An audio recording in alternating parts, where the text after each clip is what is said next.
Ya.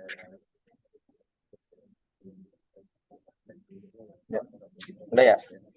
Udah, yuk langsung. Assalamualaikum warahmatullahi wabarakatuh. Perkenalkan, nama saya Bagas Kurniawan dan teman saya Yurdi Prakoso. Pada kesempatan kali ini kami akan menjelaskan materi tentang tantangan terbaru dalam sistem operasi. Ya. Selanjutnya, ya bisa di next mas.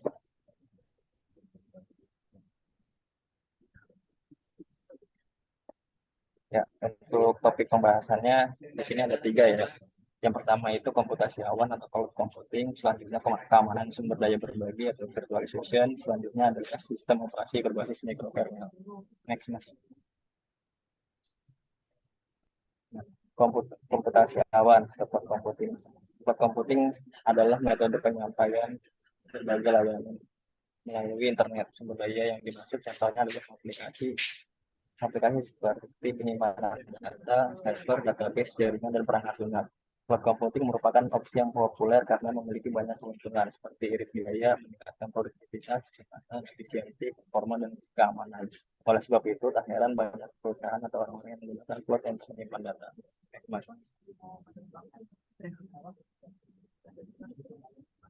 Masih boleh. Tugas masih. Next, mas.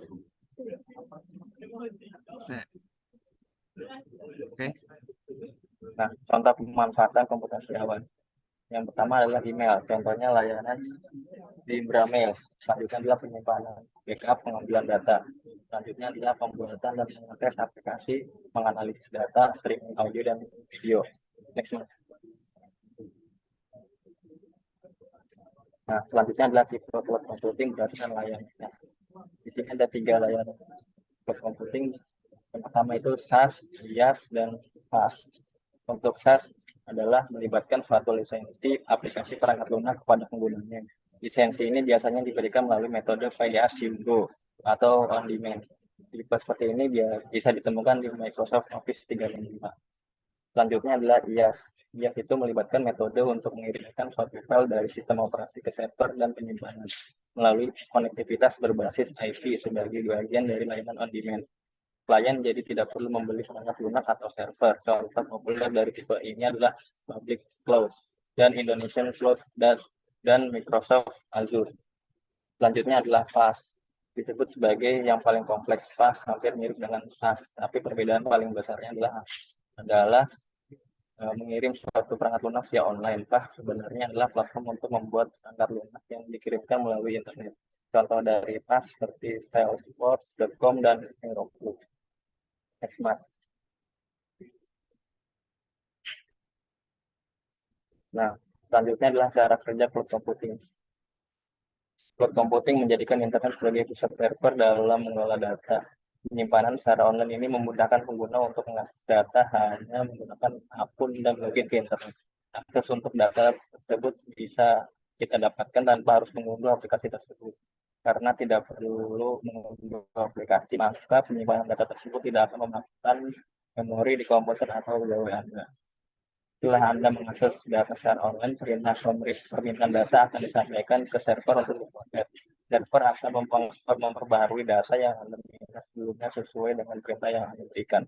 Beberapa contoh penyimpanan cloud yang ada sekarang adalah Google Drive, Dropbox, Yahoo, hingga aplikasi media sosial seperti YouTube, Spotify, dan lainnya.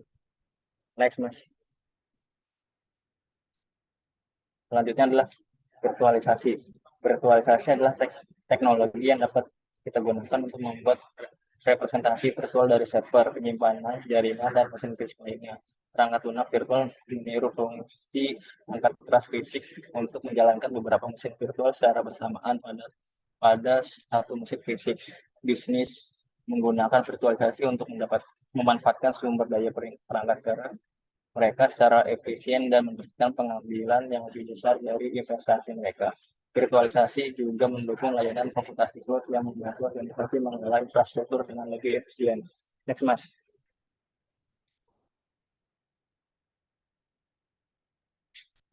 Fungsi virtualisasi. Dengan menggunakan virtualisasi, kita dapat berinteraksi dengan sumber daya sangat keras apapun secara lebih fleksibel. server fisik menggunakan listrik, membutuhkan ruang penyimpanan, dan memerlukan pemeliharaan. Seringkali kita dibatasi oleh jarak fisik dan desain jaringan jika ingin mengakses server tersebut. Virtualisasi menghilangkan seluruh batasan ini dengan mengabstraksi fungsionalitas, mengabstraksi fisik menjadi perangkat lunak. Kita dapat mengelola, memelihara, dan menggunakan infrastruktur seperti aplikasi di web. Mas. Nah, selanjutnya akan dijelaskan oleh Mas Jordi. Silakan, Mas. Oke, terima kasih Mas Bagas. Di sini saya akan menjelaskan manfaat virtualisasi ya. Di antaranya pertama itu pengguna sumber daya yang efisien, yang kedua itu manajemen IT yang otomatis, yang selanjutnya itu pemulihan bencana lebih cepat sih. Next.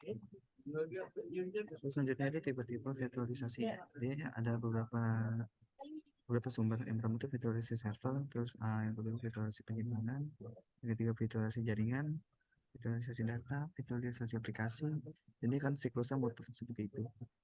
Terus lanjut sistem operasi berbasis mikrokernel ya. Mikrokernel itu merupakan perangkat lunak yang dapat banyak minimum yang dapat menyediakan beragam mekanisme dasar yang dibutuhkan untuk memainkan pekerjaan sebagai sumber sistem informasi seperti halnya manajemen dan pengamatan ruang tingkat yang rendah, manajemen dan komunikasi antar member, dalam implementasi mikrokontrolernya juga salah satunya perangkat lunak ya. Berlanjut dan kewenangannya tinggi, umumnya disebut dengan modus supervisor dan modus handler. Dari serangkaian mikrokontroler ini tersedia pada perangkat klasik layanan yang dapat persiapan untuk sistem operasi berupa namanya dan device driver, protokol jaringan, interface dan kode antar muka pengguna yang tersedia di ruang terbuka. Next. Terus keuntungan dari sektor itu keuntungan apa aja sih yang dilakukan sistem operasi yang lebih aman dan stabil. Yang kedua tuh intinya membuat sistem operasi lebih mudah dan fleksibel. Next, kelemahan itu pasti sih pada kelemahan ya. Kelemahan itu penyampaian pesan antar proses data itu lebih lambat ya. Jadi respon itu lebih lambat dibanding sistem langsung karena mereka. Kedua, desain modul menyebabkan peningkatan untuk kompetibilitas untuk mempersulit pembangunan sistem operasi. Next, untuk arsitektur contoh itu ini seperti ini ya, gambar application itu boleh application IP, UX server, terus driver, terus server, terus server ini juga pusing lagi dengan beberapa IC power, virtual memory, dan scheduling khususnya dan di bawah dengan hardware. Dan itu bahwa manajemen itu manajemen penetrasi CPU, terus ada proses komunikasi di selain berproses ya, selain proses semuanya.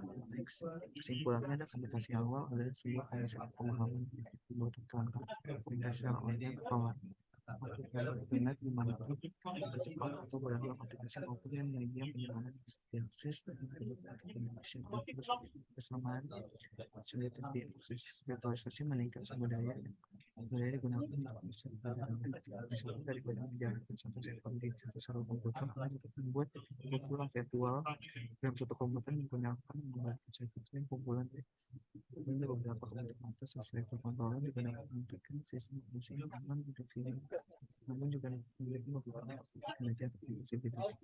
Pilihan diantaranya server kontroler dan karena efektif berbentuk dan kebutuhan spesifik dikembangkan. Terima kasih. Presentasi itu dari saya dan Matis. Kurang lebih mohon maaf. Wassalamualaikum warahmatullahi wabarakatuh.